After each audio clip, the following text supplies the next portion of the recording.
मैं आपका ध्यान आकर्षित करना चाहूंगा D valuation of the Indian रुपी पर, कि गिरता हुआ रुपया। सर रुपये आज ऑल टाइम लो पर है। जब मई 2014 में ये सरकार बनी थी तब एक डॉलर 58 रुपए के आसपास मंडराता था। आज एक रुपया 87 रुपीज के आसपास मंडरा रहा है, which is an all time लो।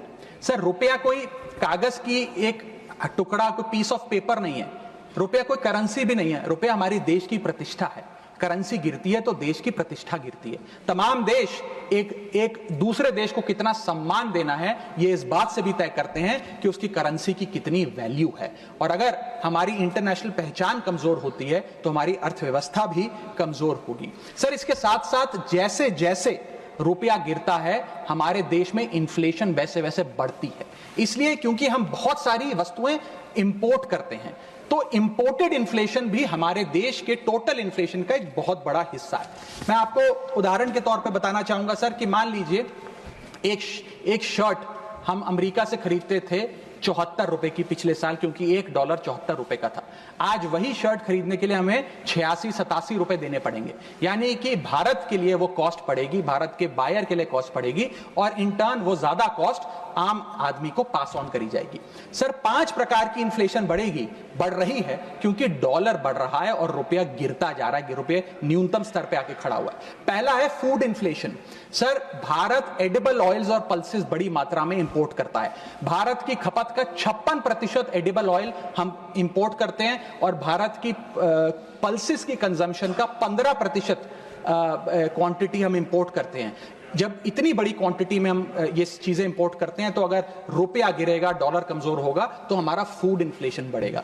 दूसरा इन्फ्लेशन जो बढ़ेगा वो है एनर्जी इन्फ्लेशन। सर हम अपने क्रूड ऑयल यानी कि पेट्रोल, डीजल और जेट फ्यूल्स जिसे मैं कहूं उनको इंपोर्ट करते हैं। 85% भारत की जितनी खपत है उसका हम क्रूड ऑयल इंपोर्ट करते हैं अन्य देशों से। उसके अतिरिक्त कोल और नेचुरल गैस भी इंपोर्ट करते हैं। जब रुपया गिरेगा तो ये एनर्जी बास्केट की जो वस्तुएं हैं इनका दाम भी बढ़ेगा और ये और महंगी होती जाएंगी। और जब पेट्रोल डीजल के दाम बढ़ेंगे तो हर चीज पर इंपैक्ट आएगा, चाहे वो रोटी, कपड़ा, मकान, सब्जियां, फल और दूध ही क्यों ना हो। और इसी के चलते जब क्रूड ऑयल अंतर्राष्ट्रीय बाजार में घटता भी है हम उसका लाभ अपने नागरिकों को नहीं दे पाते, क्योंकि भारत सरकार की तो जेब ढीली ही होती रहती है, क्योंकि रुपया गिर रहा है, ज्यादा रुपया हमें देना पड़ता है डॉलर खरीदने के लिए। सर तीसरा इन्फ्लेशन जो डीवैल्यूएशन ऑफ इंडियन रुपी के चलते होगा वो है हेल्थ केयर इन्फ्लेशन।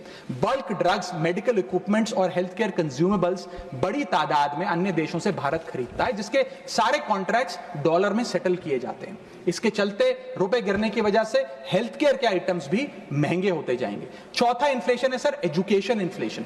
लाखों लोग, भारत के लाखों बच्चे विदेश में पढ़ाई करते हैं। माँ बाप कमाते तो रुपए में हैं, लेकिन ट्यूशन फी, अकोमोडेशन फी, लिविंग एक्सपेंसेस, ये तमाम चीजें डॉलर में खर्च करने पे मजबूर होते हैं। इसीलिए सबसे ज्यादा अगर किसी को हिट करेगा ये डीवैल्यूएशन ऑफ द इंडियन रुपी तो उन लोगों को करेगा जो विदेश में पढ़ रहे हैं। सर आज से 4 साल पहले एक संपन्न परिवार अगर अपने बच्चे को यूनाइटेड स्टेट्स ऑफ अमेरिका में 4 साल का अंडर ग्रेजुएशन कोर्स कराने के लिए भेजता था तो करीब करीब 1 करोड़ रुपए का खर्चा आता था।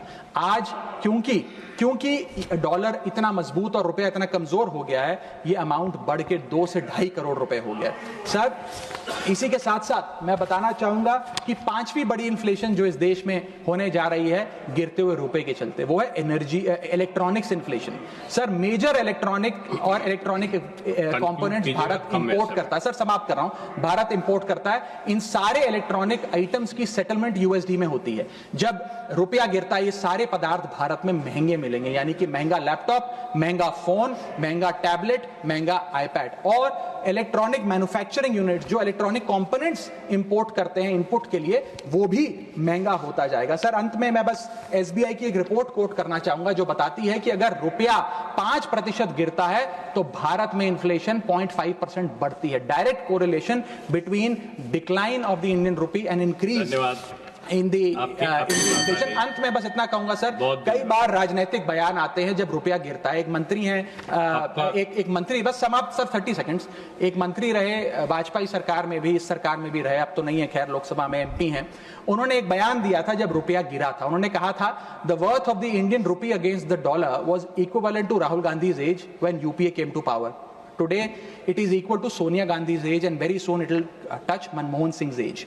सर आज लोग वो कहाँ हैं? आज क्यों नहीं बयान देते? आज रुपए पे क्यों नहीं चिंता करते? अब कोई ध्यान क्यों नहीं देता? रुपए पर बयान क्यों नहीं देता? रुपया तो हर दिन गिर रहा है, अब कोई रुपए पे गिरते रुपए पे ज्ञान क्यों नहीं देता? ये मैं पूछना चाहूंगा। बहुत बहुत धन्यवाद। Thank you. बहुत धन्यवाद।